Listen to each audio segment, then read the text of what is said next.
So can you tell us about yourself and what do you do? So my name is Daniel Komaromy. I come from Hungary and I'm a security researcher. I mostly focus on mobile security, so smartphones pretty much.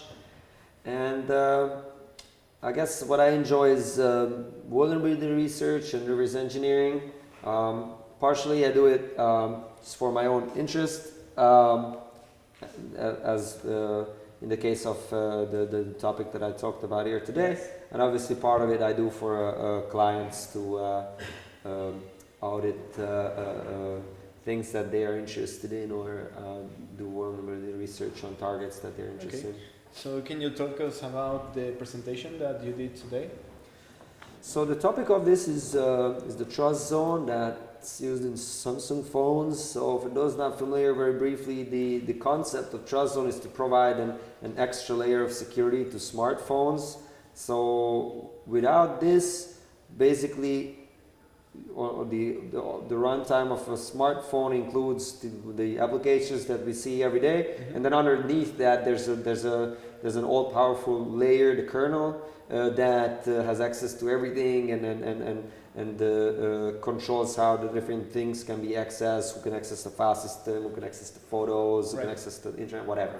But so this is supposed to be a very well-guarded part of the operating system, since everything in terms of isolation falls apart if this is issues. Yeah. But unfortunately, we have a very long history of kernels having issues.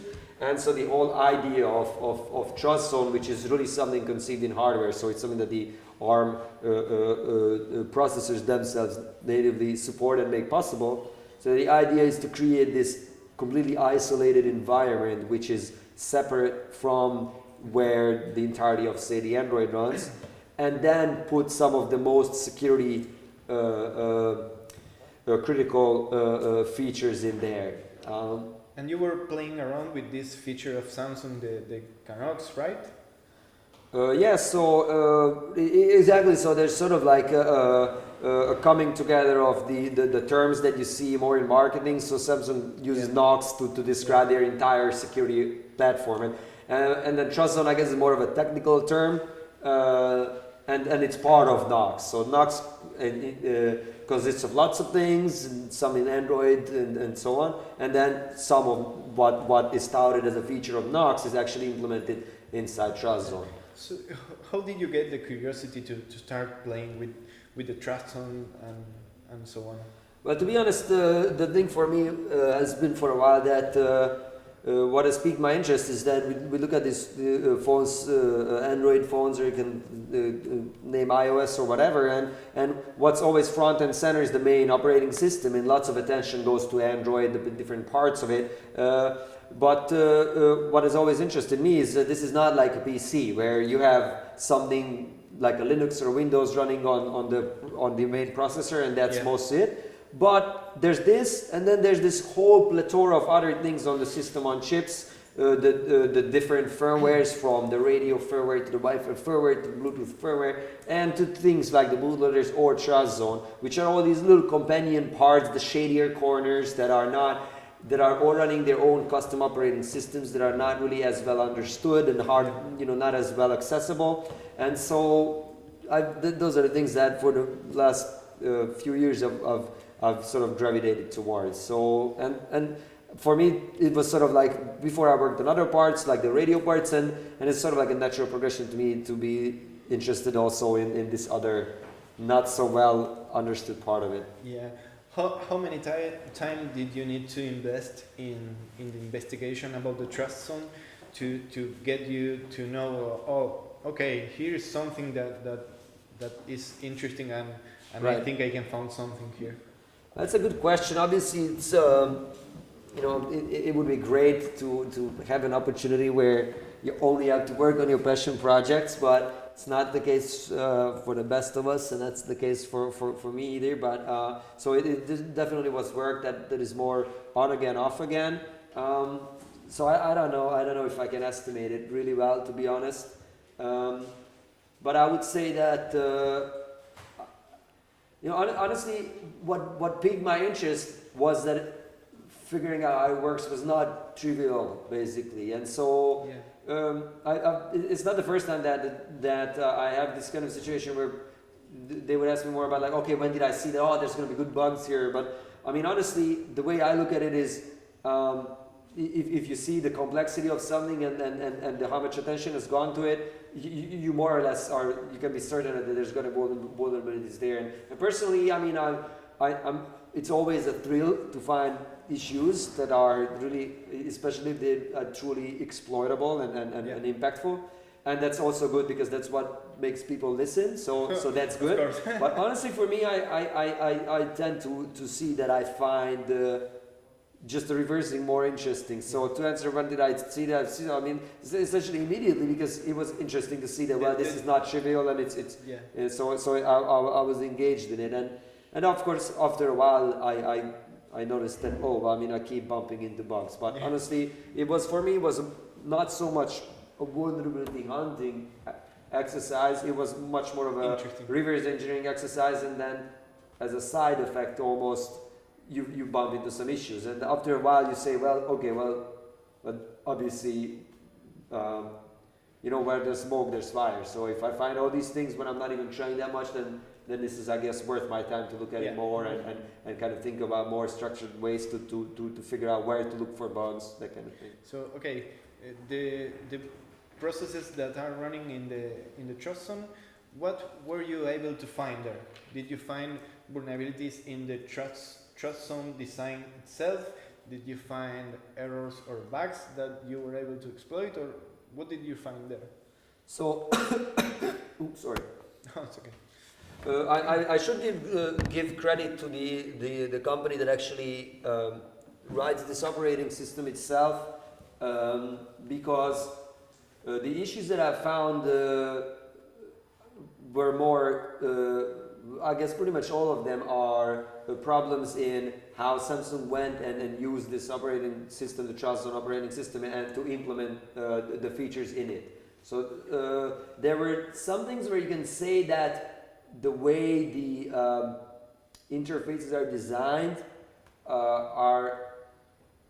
it's sort of put the developer in a bad spot. So you look at it and you see like, well, I'm not surprised that they got this wrong, because this is actually pretty hard to get right. So that, I guess, you could argue for some of the things that TrustLink would be at fault. Certainly, I think where they could do a much better job is not upfront themselves introducing exploitable bugs, but the fact that it's also a modern operating system that at this point you would desire and expect to have good exploit mitigations itself against runtime abuse, and in this it's really lacking behind. So there's some things about the way the address spaces are created for the processes that make it harder to exploit them. But that's not so much secure design. I would say it's more a byproduct. But I guess I'm not an employee at TrustLink, I wouldn't know, but that's what it seems more to me. But certainly you can name things like address space randomization, or even more basic things like stack cookies that they just don't use at all. And certainly the bugs I found, the ones that are memory corruption issues, almost all of them you could name things that they could include in the operating system that would make it to mitigate them. That would mitigate them. On the other hand,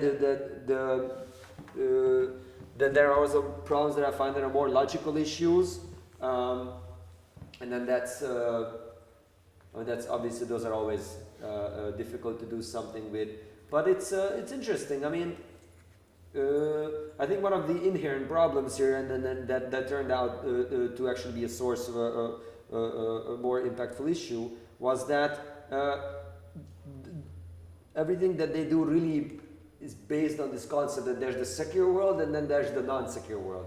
Meaning they implement and design this very elaborate, operating system, but inherently it's meant to look at the other side as one thing.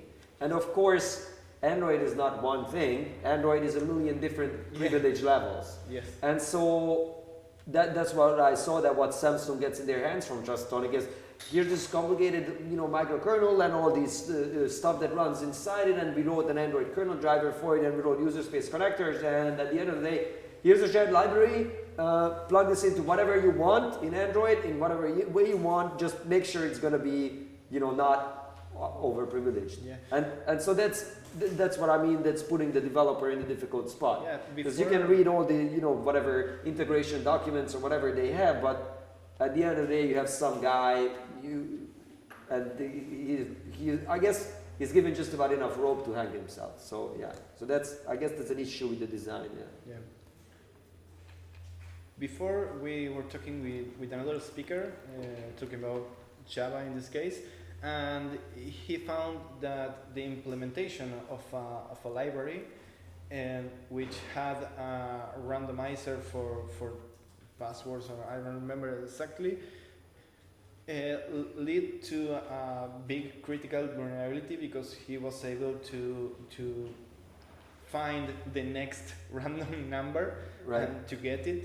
So sometimes I guess the developers find themselves in this position of, this module or this library has everything that we can use or we should use, or like we said with him, it was like in Stack Overflow it has a lot of bots, and maybe it's inherits from there to all the layers when you implement it.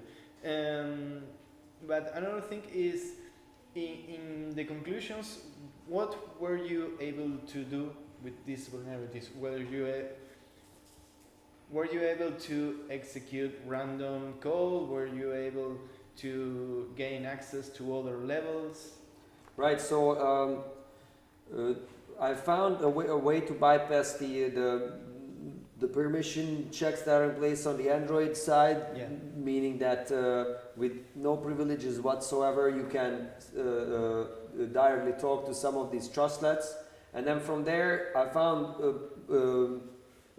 enough memory corruption issues in various trustlets that I can leverage to get full code execution inside the trustlets. So that part I found, I guess you can say I was lucky there. So I found really bugs where getting code execution out of it wasn't particularly challenging, luckily.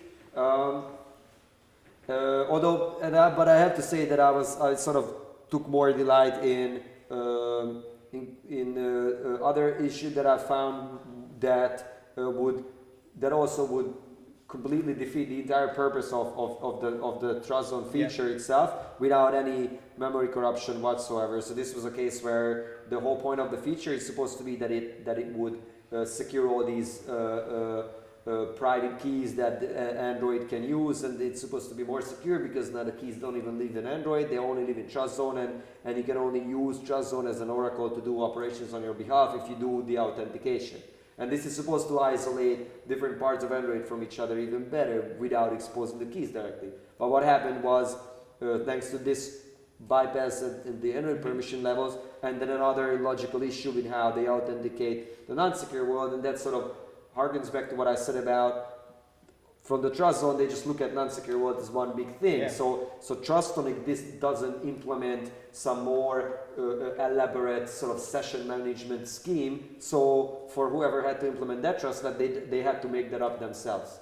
And so in the end, it really was designed poorly. So without corrupting anything, you basically end up with an issue where you get the private keys, you just have to ask nicely, which is really nice. Okay. First time here in Ekoparty, or? Yeah, it's our first time in South America with my lovely wife. We actually just got married last week, so Ekoparty is sort of the start of our honeymoon. So I have to say thank you to her for allowing the security conference to become part of our honeymoon. Yeah. So, yeah. And what can you say about what you have seen today, or were you here yesterday? Yeah, we were here yesterday as well. I don't know, so far I think we're having a really good time. Obviously, the first day when we arrived, the weather was a little bad, and also I was still more focused on, finishing touches on the slides and so on. For me, I find if I'm a speaker at a conference, I can't really honestly start sort of arriving until my talk is done, and then after my talk, then I get more relaxed and I can sort of experience it more. Every speaker has probably the same. I don't know if this ever changes. But I think but yeah, all speakers finish the slides just minutes before or seconds before the I think presentation starts. that's not rare. Yeah, yeah. So far, definitely what I've noticed is that the food is really great here, and the meat portions are gigantic, and it takes forever to eat a steak or whatever it is, a rib. Yeah. So I'm looking forward to more multi-hour dinners, I guess, while this Oh, here. okay. Great. And what about Ekoparty? Well, like I said, so far we are more just like, you know, maybe tomorrow sort are of you gonna went be from able A to to see? B a little bit and trying to figure out, okay, how we're gonna do the audio and how to do this. But yeah, I don't know. I like the venue. It's really nice. One thing I should mention, which I mean, it doesn't have much to do with the technical content.